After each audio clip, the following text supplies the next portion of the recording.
Здравствуйте все! Добро пожаловать на канал Магия Песка. Мои дорогие зрители, с вами, как всегда, ваша Ольга. Всех вас сердечно благодарю за то, что вы со мной зашли на мой канал, смотрите это видео, за вашу невероятную и теплую поддержку, за вашу помощь, мои хорошие. Земной вам поклон. Сегодня у нас будет отсыпочка на любовь. И давайте вместе посмотрим, кто хочет войти в вашу жизнь. Кто это человек, кто хочет быть с вами рядом, кто хочет любить вас, заботиться, ну и сделать вас самой счастливой. Загадайте, пожалуйста, на себя, задайте вопрос от своего имени, так и спросите, кто хочет войти в мою жизнь. И давайте вместе посмотрим. Я прошу высшие силы дать мне возможность ответить на все ваши вопросы и послать для вас только самую важную, нужную и полезную информацию. Пусть высшие силы водят моими руками, пусть откроют нам то, что сейчас у нас скрыто. Это очень важно делать. Мои хорошие, эта отсыпочка общая, но, пожалуйста, помните, что если вы здесь, это не случайно. Вселенная всегда ведет нас туда, где мы можем найти ответы. Смотрите, здесь показывают мужчину в себе уверенного, мужчину взрослого, мужчину самостоятельного, мужчина, который сейчас живет сам, проживает сам. Рядом с ним никого нет. То есть в доме в его никого нет, в сердце его никого нет. Мужчина, который долго выбирался из какого-то болота. Я могу предположить, что он был в отношениях, либо даже в браке состоял. Но для него эти отношения либо брак оказались просто катастрофой, мучительной катастрофой. Будучи человеком благородным, это я вижу, скорее всего, он там терпел до последнего, либо и терпел, и надеялся, что что-то поменяется. Кстати, не исключу, что у этого мужчины есть ребенок, да, может быть и дети, но вот ребенок точно есть. Мужчина, который пережил большую драму в своей жизни. Мужчина, который в какой-то момент испытал такую сильную сердечную боль, что вот прям закрылся от всего мира. И ему казалось, что больше никогда он не полюбит, никогда он не захочет иметь любовных отношений, уж тем более семейных отношений. Человек, еще раз говорю, либо разведенный, либо он с кем-то прям гражданским браком жил. И этот человек, он где-то рядом с вами, в вашем окружении находится. Вы по-любому должны знать, ну, по крайней мере, знать внешне этого человека. Возможно, не исключаю, что вы знаете о нем, знаете его драматичную историю личной жизни. Да, у кого-то прям так отыграется, что вы слышали, знаете и даже как-то прям сочувствуете, потому что его история находит отклик в вашем сердечке, потому что у вас тоже жизнь неспокойная была. Личная жизнь прям такая, знаете, под стать его, можно так сказать. Какие-то болезненные отношения, боль, которую вам причиняли мужчины. Это я тоже вижу. Но к вам мы чуть позже вернемся. Человек, который вообще от мира ушел, он погрузился в работу, он погрузился там в книги, он погрузился даже, возможно, в какое-то хобби. Да? Вот он коротал вечера, себя отвлекая на какие-то вот занятия, да, развивающие занятия, либо увлекающие занятия. Ведь читать книгу, да, погружаться в другой мир, либо заниматься своим любимым хобби, тоже вот уходить в этот мир хобби. Вот, прям бежал. Он бежал от жизни, он бежал от личной жизни, он бежал от отношений. Мне вообще этот человек вышел отшельником на самом деле, либо долго был отшельником, может быть, несколько лет он был совершенно один. Сторонился людей, не то чтобы женщин, людей сторонился, да, возможно, он не хотел, чтобы ему сочувствовали, возможно, он не хотел, чтобы ему там выказывали какие-то знаки, и он такой, лучше ни с кем не общаться, чем мне будут напоминать о той боли, о той трагедии, которую я пережил. Человек он честный, человек он прямой, человек он ответственный, я бы даже сказала, педантичный и даже, возможно, в какой-то степени занудный. Вот он любит, чтобы все было идеально. Он любит, чтобы все было на своих местах. Он любит доводить все до ума. Да? Он не бросает на полпути, он не разворачивается в противоположном направлении. Вот пока он не сделает, он не успокоится. Очень аккуратный. И здесь еще показано, что он очень хозяйственный. То есть мужчина, который вполне себе может приготовить очень изысканное блюдо. Да? Там первое, второе, третье, компот обязательно. Мужчина, который может стирать и не просто там бросил в машинку, включил, там, нажал на кнопку, а который разбирается, да, как это делать правильно, какое белье там нельзя с чем стирать, да, там, цветное, да, например, разные цвета нельзя смешивать, что написано там на ярлычке, то есть там деликатная стирка, либо только в холодной воде. Да, вот такой, знаете, вот прям продуманный, хозяйственный. Он вполне себе за это время, пока он был один, научился жить абсолютно самостоятельно, независимо. Вот. И ему, как, грубо говоря, женщина особо и не нужна была. Да? Он со всем этим прекрасно справлялся и справляется по сегодняшний день. Что касается личных переживаний, ну вот здесь явный знак того, что этот человек, он хоть и мужчина вполне себе в рассвете сил, но интимная жизнь у него под большим таким амбарным замком. Скорее всего, у него особой потребности не возникает, потому что у него сердце дает главную команду мозгу. Вот, то есть, если не нравится женщина, если не по любви, то он и не хочет. Понимаете, о чем я говорю? Да? Вот интимная жизнь у него прям пустыня, да, ее нет. Ну, вот нет как нет. Некоторые мужчины без этого не могут. Такие, знаете, более с продвинутыми животными инстинктами. Им лишь бы с кем, а бы было. Да? А этот не такой, он наоборот, он только по любви, только по большой сердечной привязанности. Вот тогда у него и желание появляется, тогда у него все складывается. И еще здесь показано, что этот человек за время, пока он был отшельником, он сделал очень серьезные шаги в своем карьерном раскрытии, в карьерном росте. У кого-то из вас отыграется, что этот человек, он какой-то руководитель, пусть и маленький, но руководитель, знаете, как руководитель отдела, либо руководитель подразделения, но тем не менее, да, руководитель. У кого-то прям руководитель, всем руководителям руководитель, да, очень крутой мужик. Также может отыграться ситуация, что этот человек имеет свое дело, свой бизнес и работает наравне с обычными подчиненными. То есть он не делает различия, что вот типа я же хозяин бизнеса, значит, я во всем чистеньком должен там сидеть, денежку подсчитывать. Нет, он все делает наравне со своими сотрудниками, он ни от какой работы не отлынивает, и он даже больше работает, чем его сотрудники. То есть за все берется, такой вот он человек. То есть ему вот эта драма в жизни помогла добиться конкретных результатов в работе, в бизнесе. Так идет. Ну, либо это была такая автозамена, да, типа я закрылся от личного, теперь я с головой ушел в работу. И еще хочу вернуться немножко к тому, что он немножко зануда. Он такой человек, знаете, вот прям правильный во всех положениях, со всех сторон, абсолютно правильный и прямой. И это действительно в какой-то степени выглядит как занудство. Вот, дотошный, занудный, вот такой вот он немножко. Это, конечно, может быть и не плюсовое качество, но, опять же, зато порядок любит, зато он порядок соблюдает. Да? Это тоже, в принципе, нельзя списывать со счетов. То есть не пугайтесь слова, что он зануда. Это все-таки в плюс можно отнести, ну, либо нейтральным сделать. Так, еще... Почему-то над этим мужчиной корона. Но корона, которая не надета на голову, она просто над ним зависла. Это, скорее всего, то, как его видят люди. Люди видят его такой царственной особой. Либо для женщин он прям такой желанный трофей, желанный жених. Да? То есть женщины на него засматриваются. Может быть, он и не первый красавец, да, вашего города, либо вашего населенного пункта. Но, тем не менее, он такой прям респектабельный мужчина, и женщины такие, о, классный, да, с ним точно будет хорошо. Но он ни на кого не смотрит. Как бы мы уже это с вами все выяснили. Корона есть, но он ее не носит. Вот, скажем так. Либо люди его короновали без его на то намерения, либо желания. Так, еще один важный момент.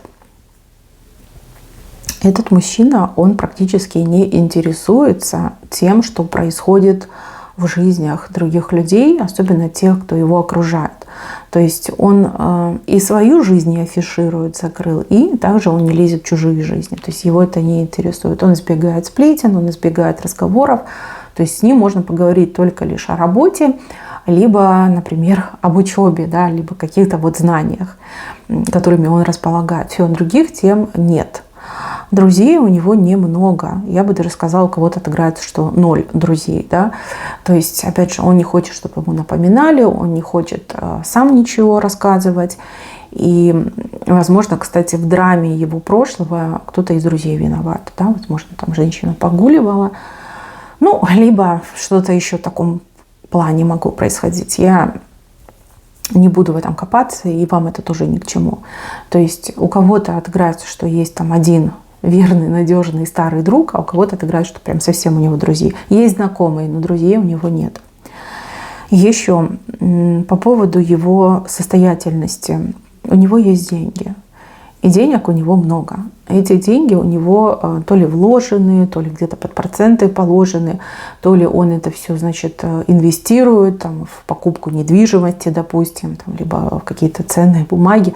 В общем, он этим занимается. Он не показывает своего богатства. То есть, если на него посмотреть, то он будет в обычной, приличной, обычной одежде. Да? Там не будет каких-то супер делюксовых брендов на нем. Машина у него приличная. Машина у него, может быть, даже и не новая, но вполне себе добротная. Этот мужчина, он не кичится тем, что он имеет. И многие люди на него смотрят, думают, типа, простачок, да? Что там у него, одежда обычная, машина не новая, да? То есть, откуда у него деньги, какие у него там состояния. Да? Многие даже и не догадываются, насколько он богат, будем говорить, как есть, девочки. Я понимаю, что для вас это не главное, но тем не менее, для общего понимания, для общей картинки это важный момент. Он умеет зарабатывать, он умеет правильно распоряжаться. Но опять же, с такой жизнью, личной жизнью, которую он ведет, как бы деньги ему просто некуда тратить. И еще такой момент, у кого-то из вас отыграется, что у этого мужчины есть какое-то пристрастие, увлечение, хобби, и оно связано с природой. То ли он рыбак, то ли он там, не знаю, в лес любит ходить, в палатках жить. Что-то вот в таком ключе, вот природа. Он любит природу, он любит бывать на природе. И он часто вот прям, если есть у него какие-то выходные, да, он прям туда становится абсолютно недоступным. А возможно, он природу любит, потому что на природе можно побыть наедине с собой, да, вот уйти от шума, от каких-то там неприятных звуков, неприятного внимания. Так, по поводу вас. Вы женщина-звезда, ни больше, ни меньше, и этим все сказано. Яркая, незабываемая, талантливая, очень умная. И у вас какая-то невероятная энергетика. Энергетика, которая невероятно располагает. То есть достаточно с вами там, где-то вместе рядышком побыть там, пару минут, и люди прям начинают тянуться, и это прям заметно. И мужчины тянутся, и женщины, и старый, млад, в общем, все тянутся. Это именно закономерность от того, что у вас такая вкусная положительная энергетика, такая вот прям, знаете, сияющая, тепленькая. Людям рядом с вами очень комфортно.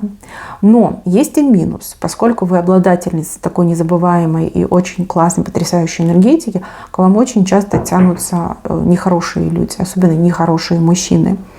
Они, как эти мотыльки, летят на свет свечи, на пламя свечи. И все те неудачи, которые в вашей жизни были, именно в личной жизни, они именно связаны с этим. Это, знаете, как большой дар иметь такую энергетику, ну и тут же проклятие, да, потому что негативные люди прям очень тянутся к вам. И каждый хочет, значит, хапнуть вашей вот этой вот чудесной, волшебной энергетики. Вот смотрите, вы думаете, почему те мужики, которые были в моей жизни, все такие вот коварные, такие вот свиноподобные. И вы вот часто задаетесь вопросом, почему те мужчины, которые были в моей жизни, так все плохо и скверно со мной поступили? Почему меня вот просто до нитки оббирали, я отдавала всю себя, а мне, значит, взамен вот такая вот черная неблагодарность? Ну, потому что эти мужчины, они были плохие, они тянулись на ваш свет. А вы очень добрая женщина, и порой за вот этой добротой вы не замечали, какой человек рядом. Вам казалось, что те мужчины, они типа несчастные, да, что им нужно помочь, и вот они встанут на ноги, и все у вас будет хорошо. На самом деле они все были убогие, и они просто тянули вашу энергетику. Мужчины слабые к вам приходили, те, которые действительно нуждались в том, чтобы пополнить свои ресурсы. Ну, либо мужчины с желанием там бесконечно на вас паразитировать. Но вы женщина умная, вы звезда, вы рано или поздно понимали, с кем имеете дело, да, и поэтому отношения у вас заканчивались, да.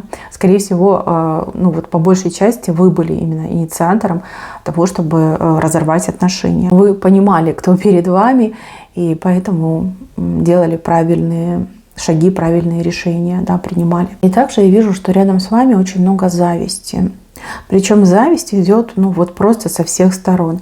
Над вашей головой большой паук, который лапами пытается, видите, вот он паук, он пытается лапами вас вот так вот прямо схватить. Это зависть. Зависти много. Здесь завидуют и тому, кто вы есть, и какая вы, что вы знаете, что вы умеете, и как на вас реагируют люди, да, особенно противоположный пол. То есть перечислять можно до бесконечности, но я не хочу напоминать вам о каких-то болезненных моментах. Да? Давайте лучше поговорим о чем-то хорошем. Смотрите, вы за последнее время очень сильно изменились. И вы стали гораздо более стойкой. Я вижу, что вы словно бы в броню какую-то закрылись. Вот мне почему-то идет, что вы такая железная леди стали. Вы, возможно, стали немножечко, ну не злее, а скорее грубее. Либо вы стали менее восприимчивой, либо вы стали более такой, знаете, женщиной, которая умеет за себя постоять. Также, пережив очень много боли, теперь вы людей, которые способны причинить вам боль, просто к себе не подпускаете. Ни при каких условиях. Да? Вы уже не та наивная, да? Светлая женщина, вы женщина, которая знает себе цену. Женщина, которая, как прекрасная роза с шипами, умеет себя защитить. Вот. Об этом, кстати, очень часто люди говорят, что вы там слишком зазнались, нос задрали, что вы типа считаете, что вы прям очень крутая, особенно мужики об этом говорят, да, потому что вы им теперь просто недоступны, вы мужиков уже сканируете, считываете, кто перед вами. И считают вас такой, знаете, неприступной крепостью. Женщина-крепость. Звучит, конечно, не очень, но прям очень четко описывают то, что говорят про вас мужчины.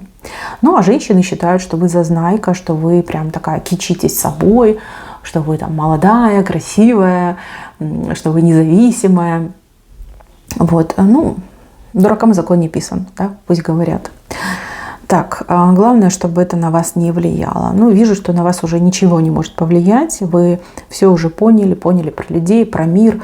Как бы вы такая уже тоже отстраненная немножко мне выглядите. У вас есть задача, у вас есть решение. Вы имеете какой-то план на жизнь, вы его пытаетесь воплотить. У вас есть семья, у вас есть те, за кого вы отвечаете, кого вы любите. Кто от вас зависит в конце концов, да? Вы туда смотрите, вы не смотрите на идиотов, вы смотрите именно на тех, кого вы любите, для них живете. Конечно же, хочется жить своей жизнью, конечно же, хочется любви, но страх опять разбить себе сердце, либо познать боль, он, конечно, очень сильный у вас, и это тоже вот прям факт. Так, мои хорошие, по поводу мужчины и того, как он обратил на вас внимание. Это прям что-то невероятное.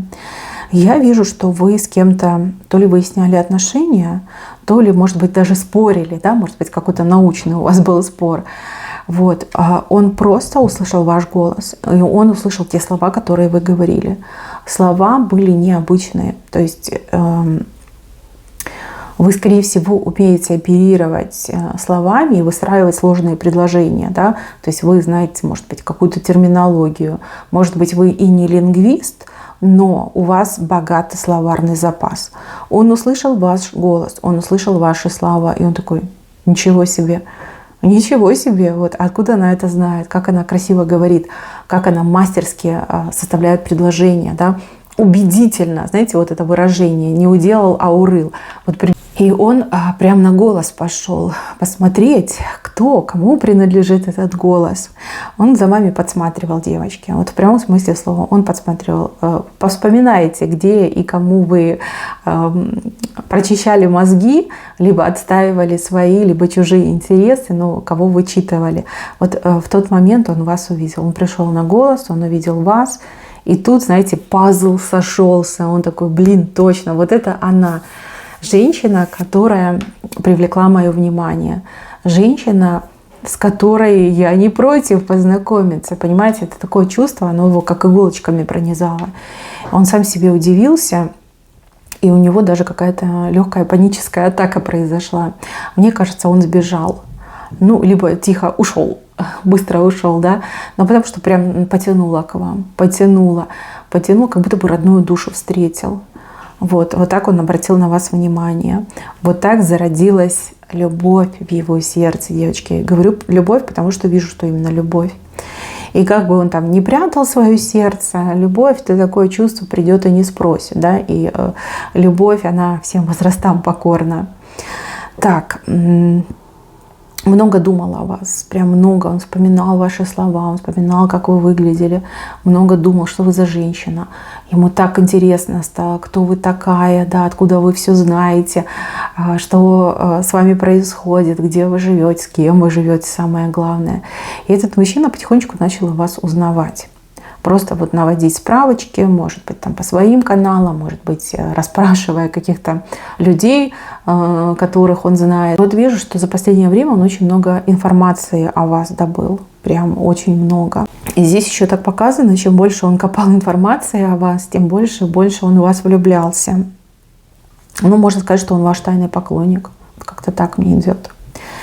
Так, и сейчас я вам дам описание этого человека. У этого человека светлые глаза и светло-русые короткие волосы.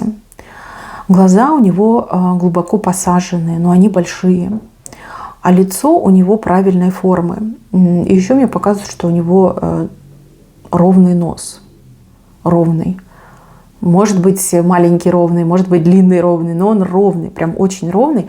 И это вот какая-то отличительная, да, черта. Правильные черты лица, правильные скулы. Нет растительности сейчас, в сегодняшнем моменте, но, возможно, этот мужчина периодически отпускает усы и небольшую бородку.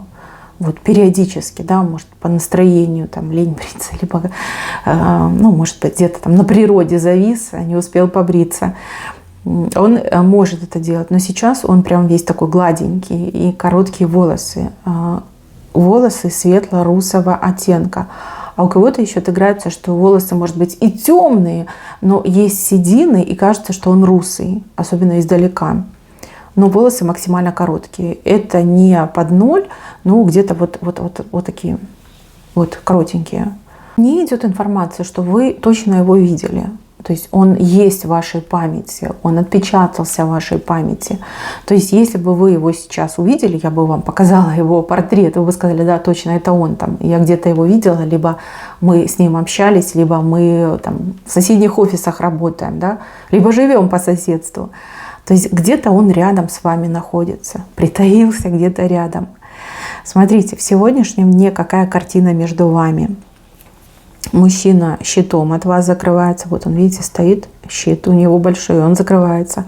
А вы вообще отвернулись и пытаетесь морковку тащить. Ну, то есть дела свои делать, добиваться своих успехов. То есть он с щитом, но он смотрит на вас. А вы к нему спиной стоите, своими делами занимаетесь. Вот такая картина сейчас между вами. Но видите вот этого ангела в виде голубя? Да, видите? Этот ангел мосты наводит. Мост между вами и этим человеком, ну, либо им и вами. Да? Он мост уже наводит, он его выстраивает, по кирпичику выстраивает. То есть здесь то ли высшие силы решили вас ввести в пару, то ли духи рода там немножечко подсуетились, да, чтобы случилась хорошая семья, хорошая пара, чтобы добрые люди, хорошие люди друг друга нашли, достойные друг друга люди друг друга нашли.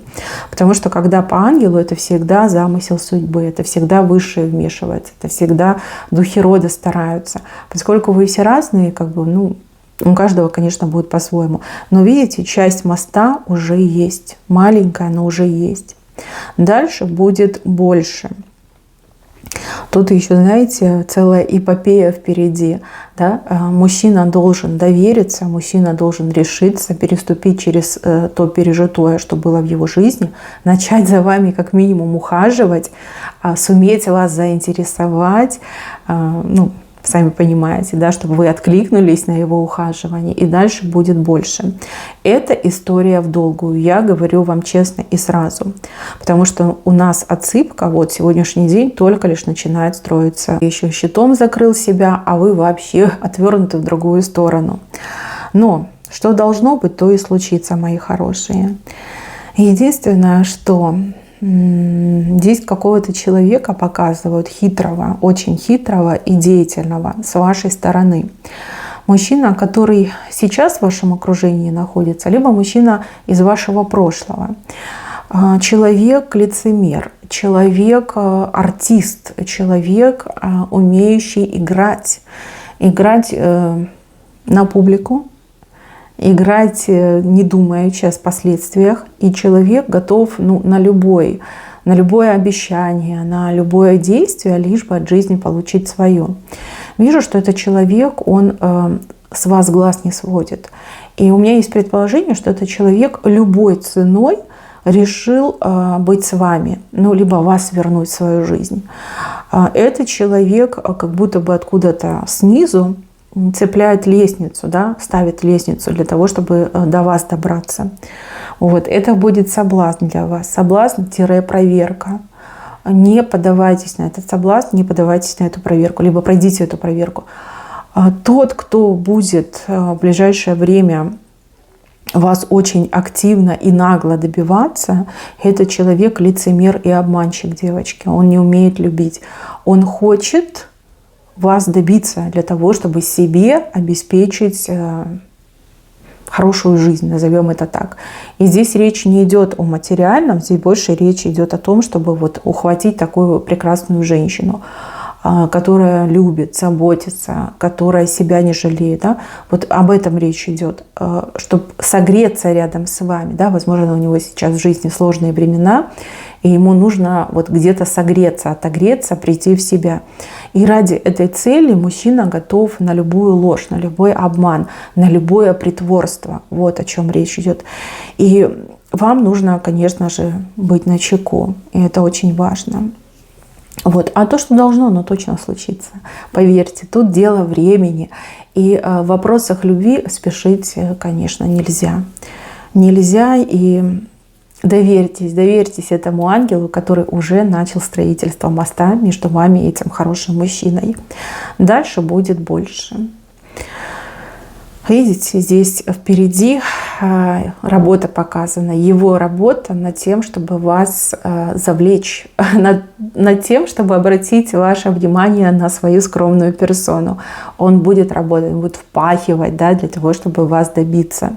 Он будет это делать. Но это случится чуть-чуть позже, когда мост будет построен, когда воспользуется этим мостиком и к вам придет. Он точно к вам придет, девочки. Тут по-другому быть не может. Он уже влюблен. Влюблен так сильно, как никогда ранее не влюблялся. И эта любовь, она целительная. Она залечивает вот эти раны прошлого, затягиваются раны прошлого. И мужчина совсем скоро будет готов. Готов к тому, чтобы за вами ухаживать, да, привлекать ваше внимание. Так что, мои хорошие, все впереди. На этом у меня все. Берегите себя. Всем спасибо за внимание. Всем пока-пока.